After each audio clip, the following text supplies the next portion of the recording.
Dicen que en una aldea, el cacique, líder de la aldea, una vez, por causa de un accidente, tuvo que hacerse una muleta y caminar con muleta porque se había golpeado la pierna.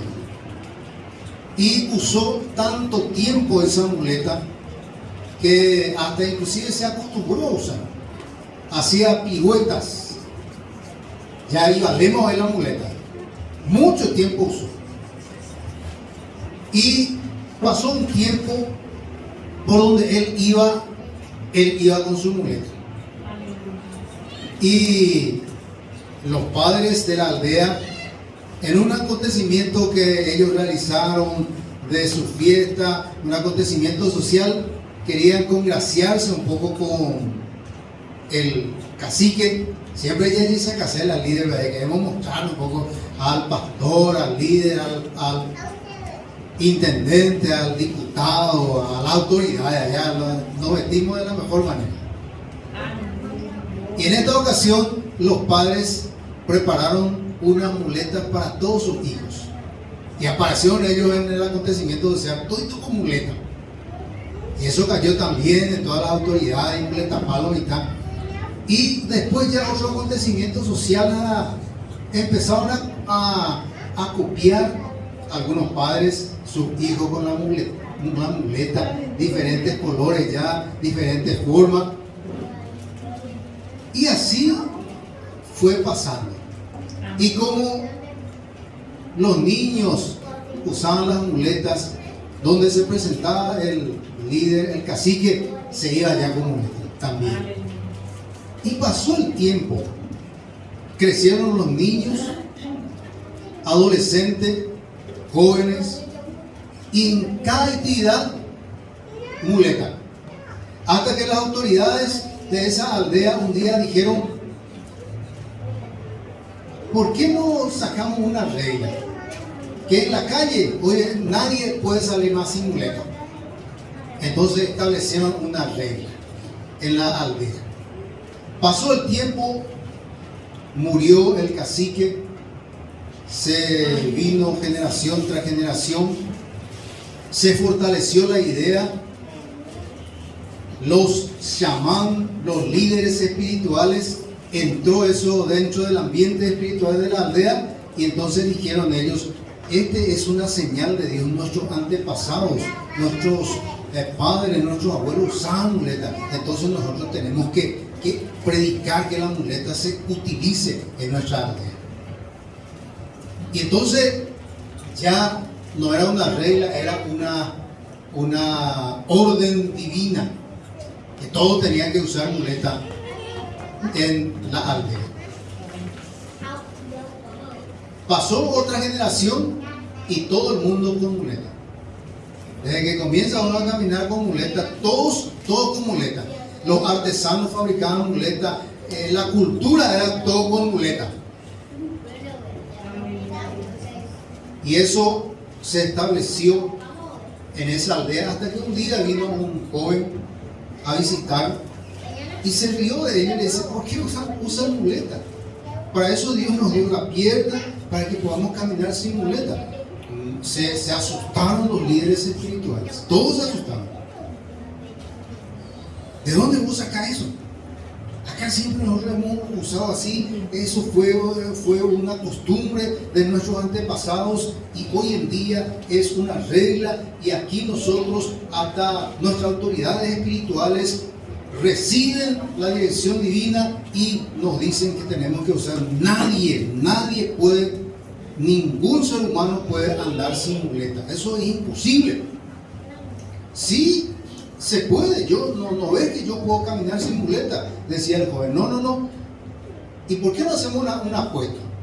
Vamos a fijar un día y vamos a reunir a toda la aldea, y yo voy a llegar a las 10 de la mañana un día sábado, voy a traer una muleta, luego voy a tirar esa muleta y voy a caminar sin muleta, y les voy a mostrar que sí podemos caminar sin muleta.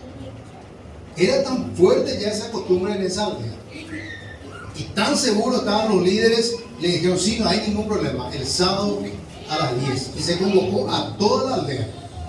Toda la aldea fue convocada para ese encuentro y para esa experiencia. Estaban ahí expectantes, todo el mundo con su muleta mirando, y el joven va llegando con la muleta. Primeramente con la muleta, todo el mundo ahí le mira, porque a uno que no tenía muleta era más o menos mirarle a alguien de otro mundo. Entonces él llega con su muleta, llega en el medio y tira su muleta y empieza a caminar, y se tropezó y cayó. Entonces todo el mundo gritaba y dijeron, no, sin muleta no se puede. Y se quedó la costumbre en esa aldea, todo el mundo con muleta. ¿Por qué cuento esta historia? El pueblo de Israel, un pueblo elegido por Dios, bendecido por Dios, sus patriarcas Abraham, Isaac, Jacob, todos eran hombres que recibieron la bendición de Dios. Ellos no recibieron una costumbre antigua de algún pueblo. Ellos contactaron con Dios. Abraham fue amigo de Dios. Dios le bendijo. Fue una experiencia tan maravillosa, tanto que Dios dice que él fue justificado ya en ese momento por solamente creer en la palabra de Dios. Hasta que el pueblo de Israel, cuando creció en número, fue esclavo por 430 años en Egipto. De allí Dios milagrosamente le sacó, le encaminó hacia la tierra prometida, y en ese interín se establecieron varias reglas y se hizo un pacto con Dios. Era el pueblo elegido por Dios. Este pueblo recibió la ley mosaica. Este pueblo recibió órdenes en ese momento de Dios a través de Moisés para que puedan comportarse de una manera especial, diferente, porque era el pueblo escogido por Dios. En ese interín se escribieron 5 libros que nosotros tenemos en la Biblia, y que es el Pentateuco: Génesis, Éxodo, Levítico, todos esos 5 libros, Número, que escribió, dicen que escribió Moisés. Y ahí se establecieron varias normas, varias leyes, normas, reglas para el pueblo de Israel. Algunos principios muy importantes que hasta hoy en día nosotros tenemos que mirar y entender que es un principio de Dios. Pero también había muchas normas necesarias en esa época para el pueblo escogido por Dios. Luego este pueblo, por desobediencia, empezó a tener muchos problemas. En algunas oportunidades se le llevó a todos los jóvenes como esclavos, otras veces a todo el pueblo. Ellos trataban siempre de mantener su cultura. Y en ese interín también estaban los religiosos, que siempre trataban de guardar justamente lo que se les enseñaba a ellos. Y llegado un tiempo, eran tan celosos ellos por lo que habían recibido sus antepasados, que en muchas oportunidades ellos ya empezaron a malinterpretar inclusive lo que decía la ley o la regla que Dios establecía, o que Moisés establecía. Tal así que ellos comenzaron con 10 mandamientos. Pero ¿saben ustedes que cuando Jesús vino, cuando Jesús apareció para el cumplimiento de la promesa de Dios, ¿saben ustedes cuántas reglas espirituales tenían establecidas los fariseos, los escribas, los saduceos? No eran 10, no eran 20, no eran 100. En ese momento los fariseos tenían más de 6.000 reglas que establecieron ellos para la práctica religiosa, que se mezclaba con la cultura judía. Y que si uno no cumplía esa regla, entonces estaba perdido, estaba fundido y no tenía nada que hacer con Dios. Ellos dejaron de comprender por querer cumplir sus reglas, sus normas.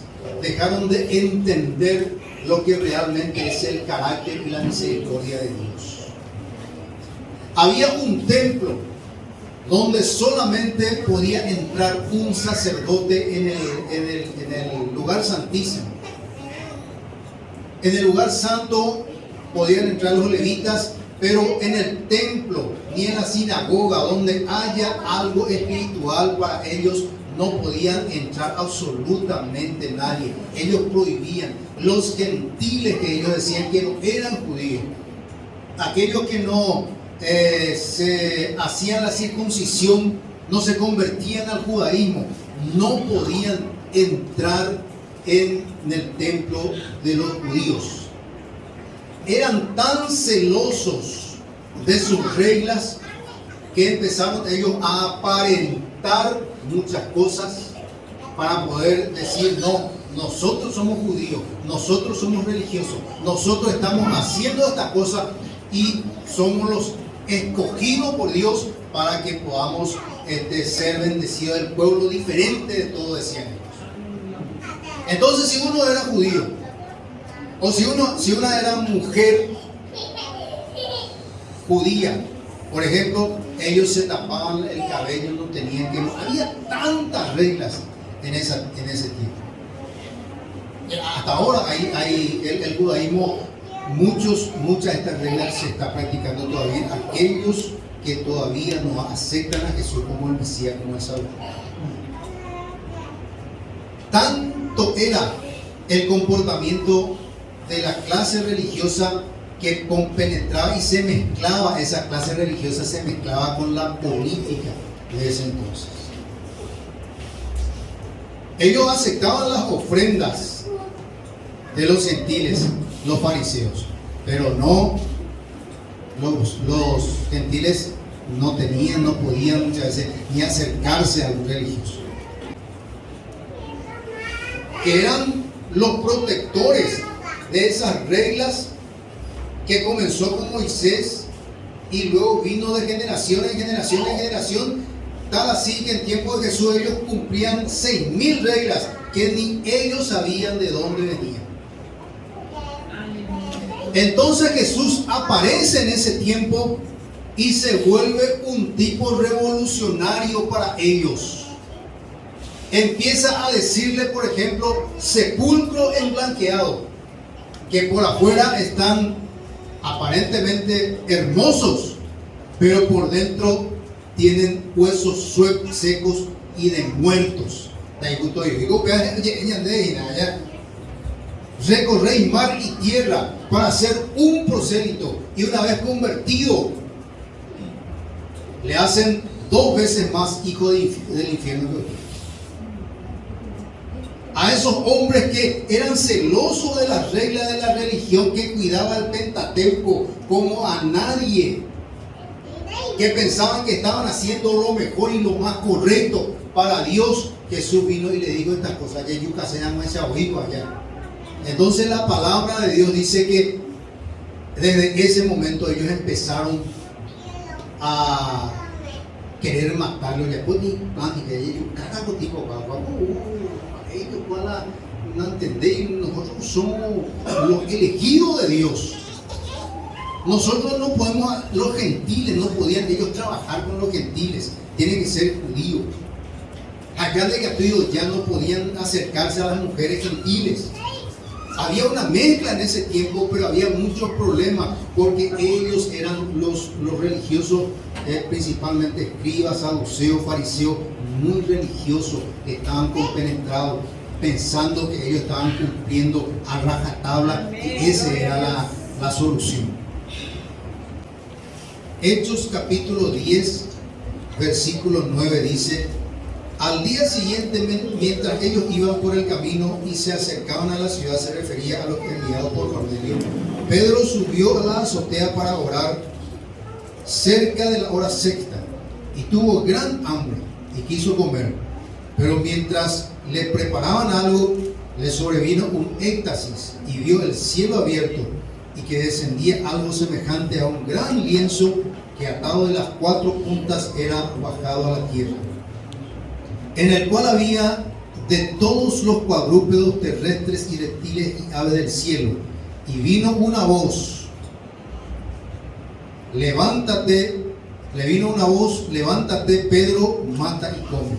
Entonces Pedro dijo, Señor, no, porque ninguna cosa común o inmunda he comido jamás. Volvió la voz a él la segunda vez, lo que Dios limpió, no lo llames inmundo. Esto se hizo 3 veces y aquel lienzo volvió a ser recogido en el cielo. El apóstol Pedro, el judío maravilloso, el que se acercó a Jesús y entendió que la revelación ahora, Jesús vino para salvar el Mesías a los judíos. Pedro, que exigía circuncisión aún después de haberle conocido a Jesús, Pedro le dice a algunas personas que estaban ahí, tengo hambre, pero voy a subir a orar. Mientras oro, me gustaría que me preparen algo de comer. Una empanada, un huevo revuelto o alguna hamburguesa. Prepárenme, yo voy a subir a orar. Y subió. Y en ese momento, cuando empezó a orar, aparece una visión de Dios. No se olviden que para él los gentiles no tenían arte ni parte si es que no cumplían las reglas judías en el reino de los cielos. Él pensaba de esa manera. Él, aún siendo apóstol, no quería ni hablar, no quería ni acercarse a un gentil, y Dios sabía eso. Entonces le manda esta visión. Se baja alimentos que los judíos no consumen. Ellos no comen cerdo, ellos no comen estas cosas.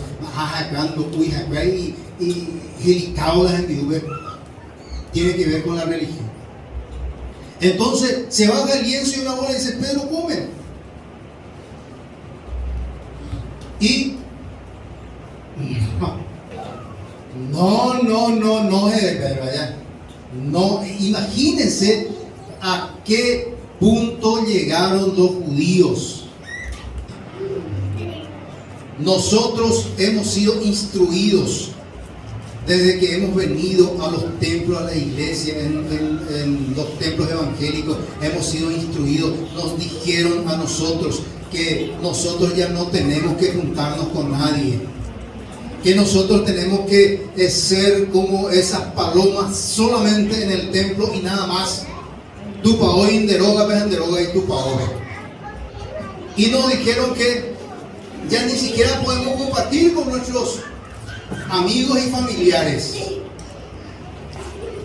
De ella se está porque vinimos con ese primer amor y no pudimos ni discutir. Pero ¿qué es lo que ocurre cuando uno viene a Jesús? Cuando el Señor se fue a Gadara, un gadareno estaba ahí desnudo con un montón de demonios. Él le libera, le sana, y él quería seguirle a Jesús. Jesús le dice, no, ¿sabes qué? Te vas a ir de misionero, pero en tu casa. Ahí te vas a ir a contar lo que yo hice por vos. Ahí te vas a ir a contar lo que yo hice por vos. No, nosotros, o muchos templos, muchas iglesias han sacado a la gente de su ambiente familiar. ¿Por qué? Por temor a que se vuelva a perder. Pero si realmente le recibiste a Jesús en tu corazón, no te vas a perder, y te voy a contar por qué. En el Antiguo Testamento, quiero que atiendan bien, Antiguo Testamento, el testamento que ya no es ahora, que es solamente un espejo y un ejemplo. El Nuevo Testamento es lo que nosotros estamos teniendo y lo que estamos practicando, es donde está la gracia y el perdón de Dios a través de Jesucristo. Amén. Es el Nuevo Testamento. Y en el Antiguo Testamento había muchísimas reglas. Una de las reglas era que uno no tenía que tocar cadáver o mamoa, de que estoy poco animal o mamoare o mano de poco no sé que está contaminado. Te quedas contaminado y tenés que esperar unos días y tenés que hacer una ofrenda, descontaminarte otra vez si querés volver a entrar en el templo. A nosotros se nos dijo que no tenemos que irnos en tal lugar. Tallajea partido jape. Daya ñería muandi, daya ñe juntaya na peandi, daya ya apoya na pea, porque ya dedica tú, entonces ya ñe contamina que se espera. ¿Sabes qué? Si nosotros nos vamos allá donde no le conocen al Señor, cuando nosotros vamos y tocamos, no nos contamina, nosotros contaminamos a ellos. Ahora cambió con Jesús. Nosotros influenciamos donde nos vamos y llevamos la bendición de Dios. Y difícilmente que no ocurra nada cuando realmente el Señor está en tu corazón y crees en el Señor y tenés que entender que todo es por gracia. No es por lo que vos haces, sino es por gracia. Donde vos estás en el lugar de trabajo, donde en tu familia que no le conoce al Señor, de la de contaminación que andas a hija de fuera. Hoy cambió esa regla y ese el Señor le explica a Pedro: no, vos te vas a ir a orar por Cornelio y Cornelio no te va a contaminar. Vos vas a llevar el Espíritu Santo y vas a contaminar a Cornelio y vas a contaminar el ambiente allá, le dice a Pedro. Entonces Pedro empieza a orar. Y viene un avivamiento tremendo en esa casa. En la casa que no era una sinagoga, que no era una iglesia, era la casa de un gentil no judío, rechazado por las reglas judías. Allí el Espíritu Santo vino y empezó un feroz avivamiento en ese lugar. Es cuando entendemos que no es por mí, ni es por lo que yo hago, ni por las reglas que yo cumplo, sino es por Jesús, por la misericordia de Jesús, que yo recibí esa misericordia. Yo creo en eso y a través de mí ahora Jesús empieza a actuar. Por el simple hecho de que yo creí en Él.